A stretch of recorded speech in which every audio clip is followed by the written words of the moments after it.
dynamic capabilities perspective.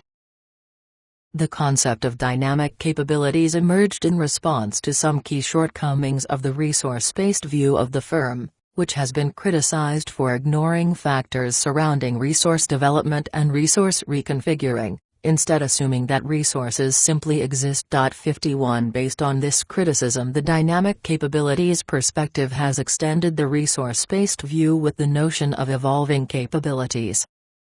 In contrast, the term ordinary capability refers to those capabilities that are needed by a firm to simply conduct its normal business operations.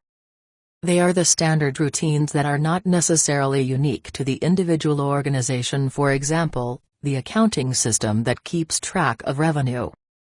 Ordinary capabilities are not critical for developing a competitive advantage but for transforming VRINO resources into competitive advantage. The dynamic capabilities perspective assumes that the market, the competitive environment, the technological environment, and the cultural context constantly change, and more importantly, that firms that do not have the capabilities to adjust to these changes are vulnerable to failure. Some scholars define dynamic capabilities as the ability to integrate, build, and reconfigure internal and external competencies to address rapidly changing environments. 52. Through the development of capabilities based on sequences of path-dependent learning, a firm can stay ahead of its competition and continue generating profits. 53 Dynamic capabilities include knowledge, learning, and absorptive capacity. 54 In the context of quickly changing environments, dynamic capabilities are simple, experiential, unstable processes that rely on quickly created new knowledge and iterative execution to produce adaptive outcomes. 55 The term dynamic 56 stands for the ability to renew and realign competencies along the requirements of the changing business environment. Capabilities, on the other hand, refer to the role of management in adapting, integrating, and reconfiguring the internal and external organizational expertise, resources, and functional know-how of a firm to match the conditions of the changing environment. The units of analysis within dynamic capabilities are the processes, positions, and paths of an organization. From this perspective, the dynamic capabilities notion seems logical, but in reality organizations by definition present some resistance to dynamism.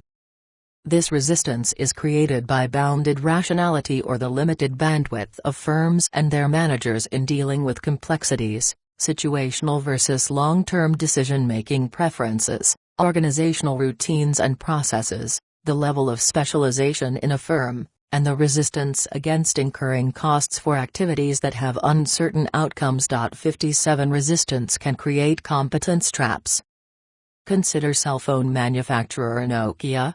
For example, for many years the company dominated the industry based on its superior product design and the simplicity for performance of basic communication functions.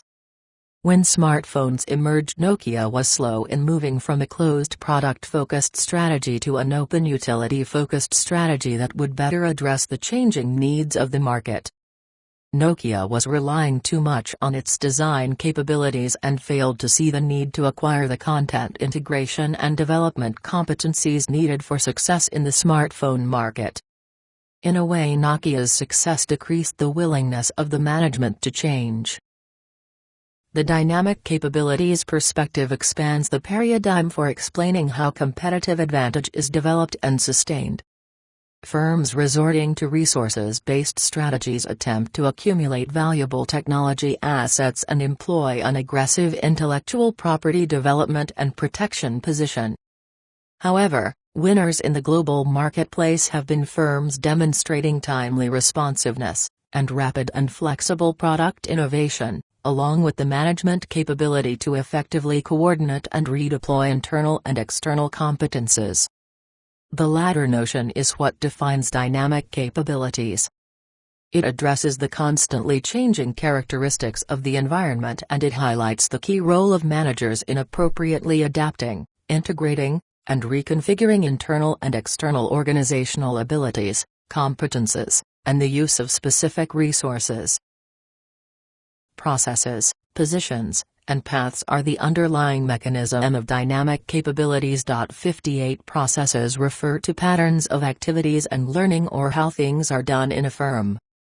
Positions refer to the current endowment of technology, intellectual property, market share and customer base, external relations, and complementary assets.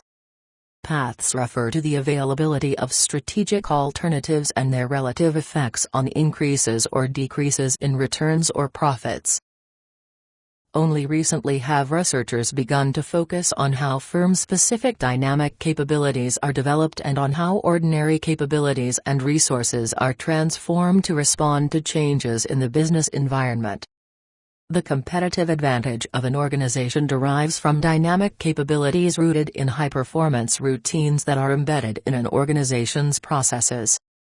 The dynamic capabilities approach provides an important complementary dimension to the resources-based view perspective,